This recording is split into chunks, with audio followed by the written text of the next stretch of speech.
And you must have so many meetings these days to discuss exit strategy. Have you got any tentative plan to share with us?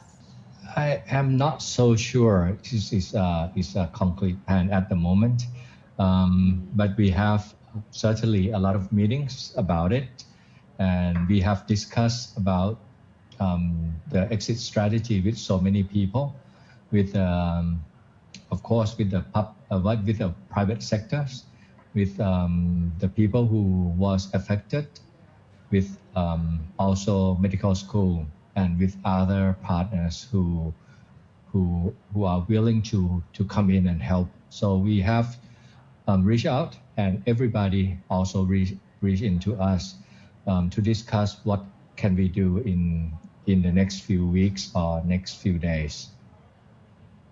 Mm-hmm. Of course, we have seen the number of new infections coming down steadily. But is it too soon to talk about lifting or relaxing the existing stringent social distancing measures? I think we should start talking about it at this time, because for some measures or for some venue, for some place that we are going to open up, I think they have to prepare themselves very well also. It doesn't mean that when we open up, everything will go back to the ways that they used to be. Before we went to that, I would like to also mention that there are several things that we have done recently that I think is affected this decreasing trend. And some of it is just voluntaries. Everybody just come in and help. For example, one of the very important measures to me was wearing the face mask when everybody go out in public. And certainly, I mean, Thailand can be a good example to anybody in the world. Yeah, that's right. Yeah, and I believe that we should not let that down. Everybody should still wearing face masks when they went out on the street. That is one thing. So in Thailand there was alcohol gel everywhere. I mean, we can easily reach out and get alcohol gel when we went out in public places. The other things, like we have strong public health measures of investigation and control of the disease right away. We expand our testing, and we also plan to do that. We plan to actively go out and try to identify more cases the best we can. Those kind of things is things that should stay. Even the social distancing, that is the one that is on the voluntary side. Work from home if you can. And I still would like to ask any public and private part that can have the employees work from home. They should continue to do so. I believe that in the recent weeks, everybody is trying to set up this system to work to allow their staff to work from home. They should still do so and try to keep public places as empty as possible. And those are the things that should be continued. Now, let's talk about the things that we said is mandatory measures, or the things that we have done. First one is we limited the number of incoming travelers from abroad. That is the first thing. The second thing is we closed down several establishments and places. And the third one, we have curfew during from 10 p.m. until 4 a.m. Now, this thing is something that everybody is talking about. Are we going to lift it, or can we do something that probably will ease the economies? I would say yes. We consider that, and very soon I think we can implement some of the measures, some of those measures. There may be some things that we recommend to keep it closed, or recommend that it's continue to be that way. For example, the travel restriction from everybody coming from abroad. I don't think we can open up for that. very in the short times. But very soon we are going to set the system that we can bring in some of Thai people or some of the travelers who would like to come in. But I don't think we should do that very soon. Now, next thing is some provinces that doesn't have any patients or doesn't have any infected person in the last 14 days. And I believe that if they continue to do so until the days we open up, I think we are going to use these criteria to select the provinces that should probably reopen some of the places or some of the establishment or venue first. So those provinces, as time goes by, we have more and more provinces that fall into that criteria. For example, today I count there are more than 40 provinces that already fell into that criteria. So those are provinces that probably can reopen first. Do you have the date of the reopen of those 40 provinces, and will it be partially opened in those provinces? Yes. We are going to select the province with low risk first, and then we are going to select the place or establishment that also has low risk to reopen first. For the high risk, I believe that for some establishment that can be reopened, they have to adjust themselves a lot before they can reopen. Let's focus on the risk measurement first. How can we evaluate the risk? We can look at several characteristics of places and establishment. For example, if the services that they provide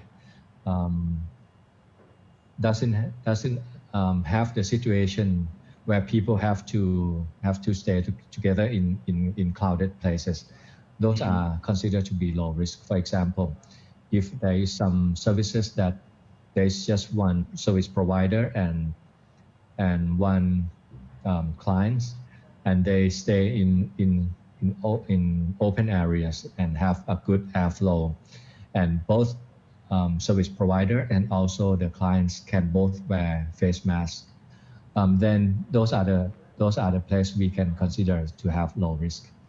The place that services doesn't take much time. Okay, for example, you went in, you get services within a few minutes, and then you can go back home. Those are the places where we consider the low risk.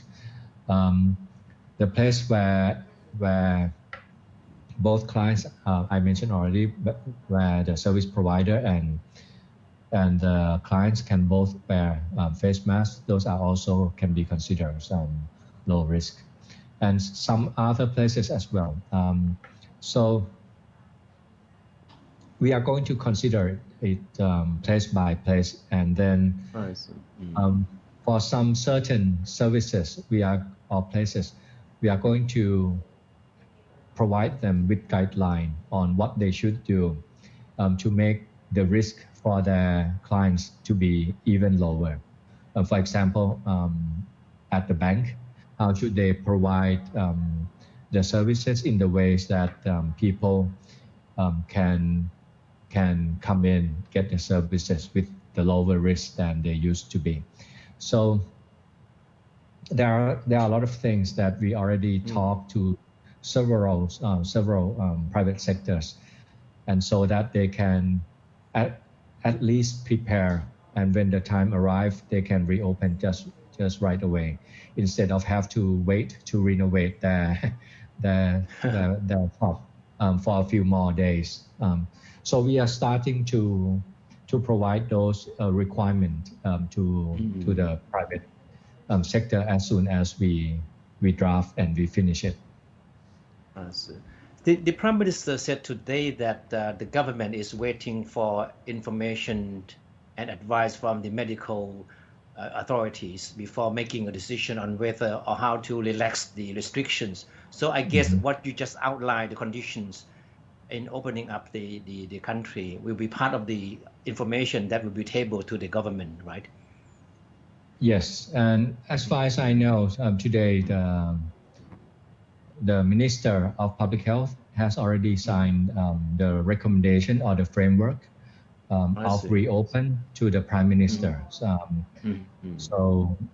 But that was just a framework. But a lot more detail that we need to do, that we need to prepare before we can really restart our economy. But it more or less encompasses what you just mentioned, right? Yes. Good news for many people. Right. But I would like to mention that the decision to reopen and what the date that should be reopened will be up to the discussion of the country leaders. Yeah. Dr. Thanarak, as you must have been following the situation in Singapore, how should Thailand be mindful, be aware of the situation in Singapore, because we heard every day in the press briefing, and what's the possibility that Thailand will be on the same footstep like Singapore, in which we see the increasing of the number of new cases quite dramatically? I think that is one of the very important lessons that every Thai, not just public health staff, should learn. I mean, it is very important lesson.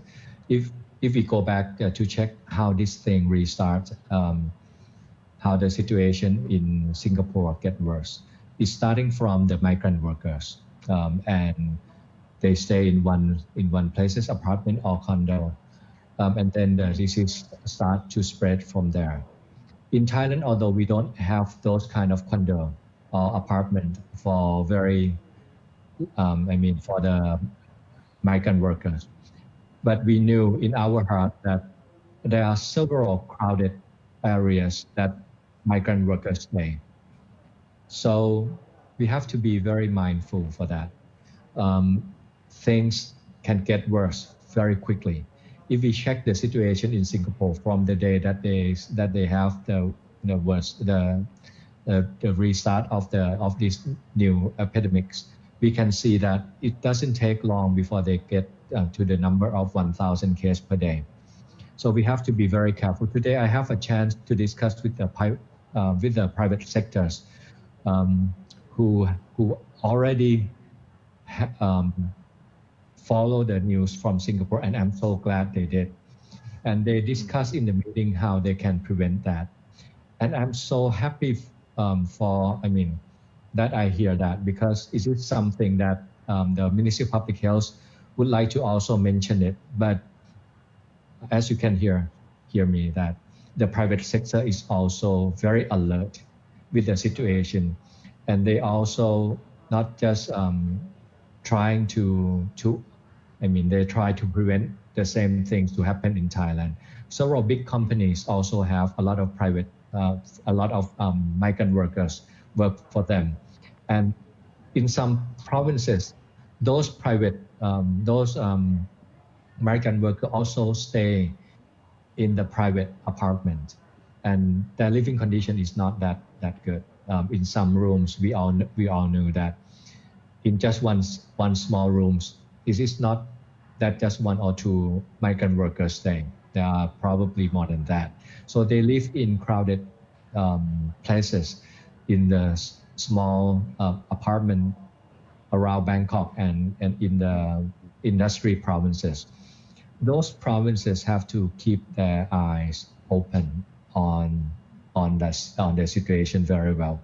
So at the moment, we learn from Singapore, and I think it's great for us that both public and private sector really heard the situation in Singapore, and hopefully we all can prepare for the situation in the futures. Yes, And with the certain situation, you might have got so many questions regarding all the policy, all the measures in Thailand. Overall, do you think we have been on the right track? And with the number of testing, should we try to do more with active case finding, in which is quite particular measure happening in Thailand? I would say different countries have different situation, and they also have totally different resources. For example, in Korea, when they want to follow or when they want to quarantine people, they use application. They are high-tech countries, and if you knew how they was able to do so, it is because their law allow the public sectors to be able to track everybody's cell phone. In Thailand, we cannot do that. This is the invasion of privacy. So we cannot do that. But in Korea, they can do that. So different countries have different contexts and different kind of technology, different infrastructure. Although we don't have those applications, those laws that allow us to invade people's privacy, but we have something that Korea doesn't have. That is, we have 1 million health volunteers that can do quarantine for our Ministry of Public Health very well, and so far they have done excellent job for us. This is something I would like to say. Different countries may have different infrastructures, and we have to live with that. We have time to adjust, and now we have application that will also help our health volunteers to do their job even better. But still, we don't have the laws that allow us to track the movement of peoples by tracking where their cell phone are. So there are several things that we have to do, and those steps may take a lot of time. For example, if we try to prepare new laws that allow Ministry of Public Health to track anybody's cell phone, I think that will take a lot of time, and I think it will not pass our parliament that easily. So different countries have different contexts, and we have to work with what we have. So about the testing, as every time when I give interview, and I think I also talk about this several times in these programs, that is, so far I'm so very satisfied with what what Department of Medical Science have done. From just 2 labs that can test for COVID in January. Here in April, we have more than we have more than we have close to 100 labs that can test for COVID. And now in the beginning, we can test only a few hundreds. Now we can test more than, I believe we can test more than 2,000 and close to 3,000 tests per day now. That's enable us to do active case finding and test more nowadays. But you have to be also very careful. It is not because we can test more and then we are just going to test anybody's. That's not going to work anyways. You can calculate this very easily. The test now costs about 2,000 tests, 2,000 baht per test, 2,000 baht per test. 1,000 tests, 1,000 tests is cost about 2 million baht. You can calculate easily how much money we will spend on the testing if we are not careful, if we are not carefully planned on who should be tested. And the percentage of positive tests may not be that high. For example, there are in Phuket, everybody knew that the Phuket have situation. They went into certain areas that they consider high risk because they identified a lot of cases in that areas. But when they went in to do the whole area search and test a lot of people, more than 1,000 people, there was only 1 positive test. It means that we have lower than 0.1% of infected person in the community of high risk. So if we go to test lower risk areas, I don't think we would identify more than that. So at the moment, after those survey in Phuket, I'm very satisfied with the result that although we may have transmission in the community, but the transmission in the community should be very, very low. Even high risk areas, the prevalence or the percentage of positive tests was lower than 0.1%.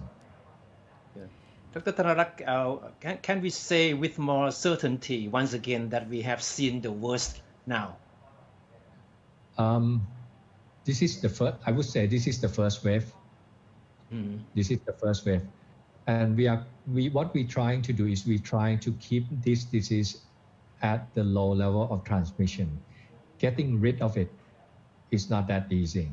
It is going to take time and more stringent measure than this. And I believe that is not the way that we are going. Even in China, after they closed down their countries, they still have low-level transmission nowadays. So trying to get rid of it or eliminate it may not be possible with the kind of measures we are doing today. So there are chances that we may have an outbreak once again, or the situation where we have a large cluster, and in certain areas in the countries we may have a lot of patients starting to come back again. That is why during the reopen, all of the voluntary measures, every measure that we have been successful with, should be keep at a very high we should continue to do our good job on those measures. Wash our hands, don't try to go out into public places if not needed. Those kind of things, and wearing face masks whenever you leave your house. Those are still be very, very important measures that Thai should practice.